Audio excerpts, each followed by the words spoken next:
বাংলায় যে এসআইআর শুরু হচ্ছে, এই হিন্দুরা বেশি বিপদে পড়বে না মুসলিমরা বেশি বিপদে পড়বে, কি মনে করছে? দু টাইপের মানুষ বেশি বিপদে পড়বে, হিন্দুরাই বেশি বিপদে পড়বে। কারণ মূলত হিন্দুরাই বাংলাদেশ থেকে এসছে, বাকি মুসলিমরা তো আর বাংলাদেশ থেকে আসেনি, বরং মুসলিমরা এখানকারই ছিল।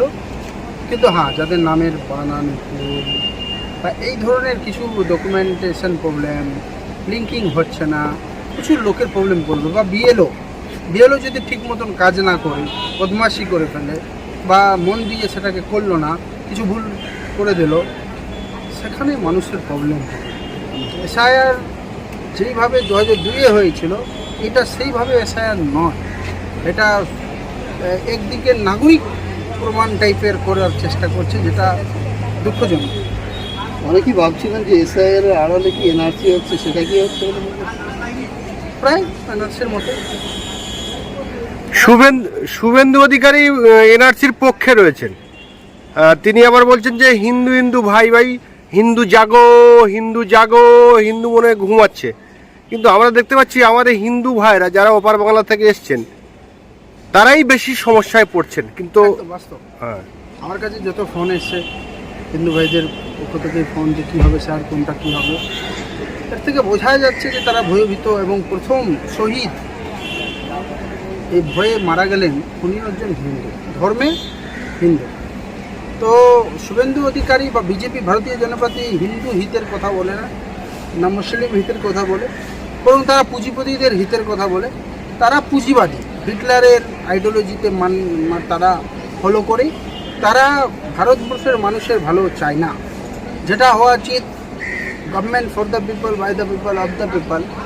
এবং যারা এই ইসে থাকবে, তারা সেটা করছে না। তারা মানুষেরকে কী করে বিরক্ত করতে হয়, দেশের মানুষকে কী করে তাদেরকে সবসময় ট্রাভেলে রাখতে হয়, কখনো নোটবন্দি, কখনো কি বলবো, বিভিন্নভাবে ট্রাভেল কী করে রাখা যায়, মানুষদেরকে কীভাবে জ্বালাতন করা যায়, এই সরকার এটাই শিখেছে।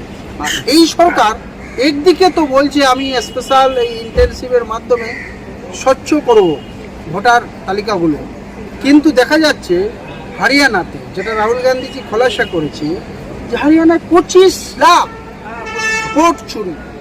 মানুষের কি গণতন্ত্রের হত্যা হচ্ছে না?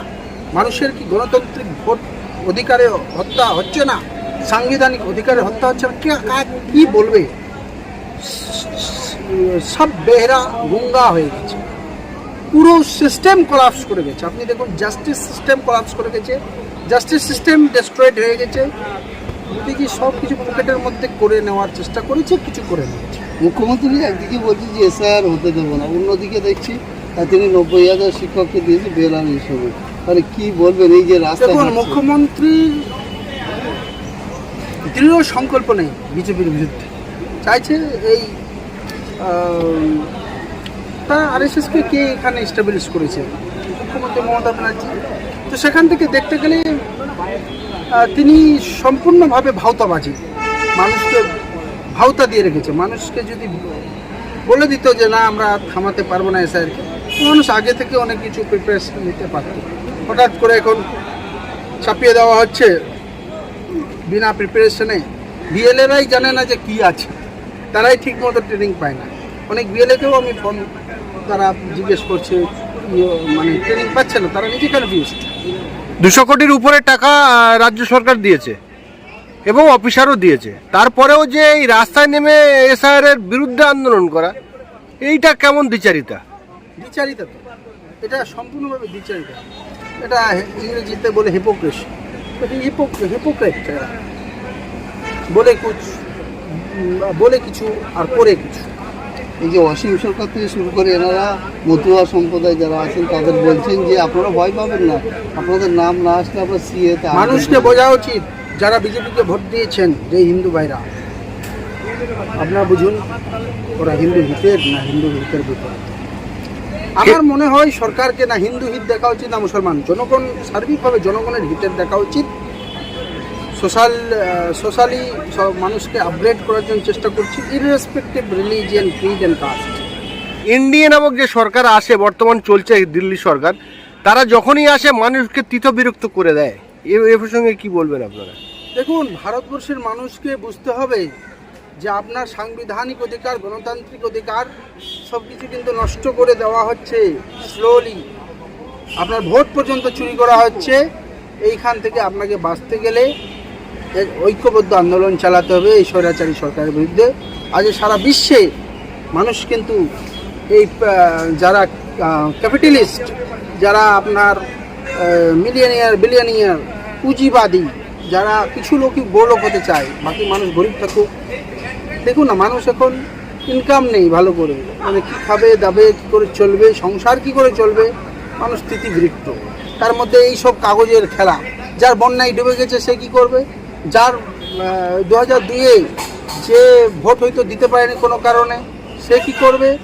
মানে কোনো উত্তর নেই। ইলেকশন কমিশনের হেল্পলাইন একটা নেই, ওয়েবসাইট খুলে একটা ওয়েবসাইটে কোয়েশ্চেন অ্যান্সার নেই, কোয়ারিজগুলোর কোনো উত্তর নেই। What is this? মানুষকে জাগতে হবে, মানুষকে উঠতে হবে, মানুষকে কিন্তু পুরো সিস্টেমটাকে চ্যালেঞ্জ করতেই হবে। চ্যালেঞ্জ করে আবার সিস্টেমকে মানুষই ঠিক করতে পারে। কেন্দ্র সরকারের যে শুধু কেন্দ্র সরকার না, জুডিশিয়ারি সিস্টেম, আপনি কোর্টে গিয়েও ন্যায় পাবেন না। পাচ্ছেন কি? বিহারের 65 লক্ষ লোকের মানুষের, প্রায় 65 না 68 এরকম লক্ষ লোকের মানুষের নাম চলে গেল। কত লোক ভোটের অধিকার থেকে বঞ্চিত হলো। সুপ্রিম কোর্ট থেকে কোনো ভালো কিছু মানুষ পেল? কোর্টেও পাচ্ছে না। মানুষকে জাগতে হবে। না तुम्हें कोर्ट देगा, ना तुम्हें कोई सरकार देगा। खुद का अगर तुम्हें चाहिए अधिकार तो तुम्हें खुद के लिए खड़ा होना। তাহলে কি বাংলায় যে 26-এ ভোট আছে এখানেও এইরকম 50 লাখের বেশি মানুষ ভোট দিতে পারবে না? একদম চেষ্টাই করা হচ্ছে এটা, কিন্তু মানুষকে সচেতন হতে বলবো। এই 50 লক্ষ যদি ভোট কাটে, হুঁশিয়ার জনতা কিন্তু জেগে গেলে ইলেকশন কমিশন কোথায় যাবে? যাওয়ার রাস্তা খুঁজে পাবে। কাজ নেই হাতে, মানুষের কাজ নেই। পেট্রোল 105 টাকা, তাও 20% ইথনল মিশিয়ে দিচ্ছে। ছেলের সব বিজনেস বাড়ানো হচ্ছে। সেই সব ব্যর্থতাগুলোকে ঢাকে রাখতে মানুষকে কখনো এইটাই মনে করাচ্ছে না যে হিটলার মুসলিমদের মধ্যে যে তুমি বেঁচে আছোই, এইটাই তোমার কাছে অনেক বড়। একদম বাস্তব। এই হিটলারের থেকে বড় হিটলার এই সরকার। মানুষ বুঝুক, মানুষকে নিজের চেষ্টা করতে হবে, নাহলে কেউ বাঁচাবে। কেন্দ্রের যে সরকার চলছে, বিজেপি সরকার, তারা বলছেন যে ভারতবর্ষে কোনো ধর্মশালা নেই, এখানে যে সে থাকতে পারবে। এটা একদম সত্যি কথা। আমরাও চাই না যে ভারতবর্ষে থাকুক বিদেশি লোক এসে, বাংলাদেশ, পাকিস্তান, আফগানিস্তান। সেটা বিদেশি আইডেন্টিফাই করার ডিফারেন্ট আছে, সিস্টেম আছে। সেই সিস্টেমগুলো ফলো করা, সেটা ফলো না করে সবাইকে চ্যালেঞ্জ করে দেবে। বৈধ অবৈধ মানে কোনো অবৈধ কটা আছে। ব্রাজিলের লোক কি করে হরিয়ানায় আসলে, এটা জবাব দিতে হবে। ইলেকশন কমিশন ব্রাজিলের মডেল কি করে ভোট দিতে 6 জায়গায় ভোট দিল, 25 লক্ষ ভোট কি করে আসলো, এই জবাব দেবে না? আর এসে মন্ত্রী বলছে, বিজেপির মন্ত্রী এসে বলছে सीरियस इशू पर विरोधी विपक्ष के नेता को बात करना चाहिए। मैं कहता हूँ 25 लाख लोगों ने वोट दे नहीं पाया, 25 लाख फेक वोटर बनाया गया। এটা কি সিরিয়াস ইস্যু নয়? Is it not serious issue? Then what is the serious issue? We have to ask this question and people, মানুষ, জনসাধারণকে এই প্রশ্ন ছুড়ে দিতে হবে। যদি এটা সিরিয়াস ইস্যু না হয়, ভোটের ইস্যু, তাহলে সিরিয়াস ইস্যুটা কি? তাহলে আগে তো নিশ্চিত করা, বাংলাদেশে ডিপোর্ট করা উচিত। এইরকম যারা বাংলাদেশি অবৈধ, তারা সেখানে থাকবে, এটা কোনো কথা হলো? কেন্দ্রীয় মন্ত্রী হয়ে গেছে, লজ্জার বিষয়। বিজেপির হাতিয়ার বাংলাদেশি মুসলমানদেরকে তাড়াতে হবে, হিন্দুদের নয়। বাংলাদেশি মুসলমান নেই, কি করতে বাংলাদেশ থেকে বাংলাদেশি মুসলমান এখানে আসবে? ওখানে ওটা তো মুসলিম কান্ট্রি ঘোষিত, তো ওখান থেকে বাংলাদেশি মুসলমানরা এখানে কি করতে আসবে? ঘাস কাটতে? কি 2-4 জন যদি এসে যায় তো সেগুলো তো ধরা পড়েই যায়, কিন্তু কেউ আসেনি, বাংলাদেশি মুসলমান কেউ আসেনি। আপনারা কি জনস্বার্থ মামলা করবেন? আমরা কি করতে পারি, বা জনসাধারণ কি করবে? জনস্বার্থ মামলা করে কোর্ট শুনবে না কংগ্রেসই কোর্ট শুনবে? কংগ্রেস করবে, দেখবে। আমি কংগ্রেসের হয়ে বলতে পারবো না। আমি তো কংগ্রেস অবশ্যই চেষ্টা করবে, আমরা এসআইআর করেছি।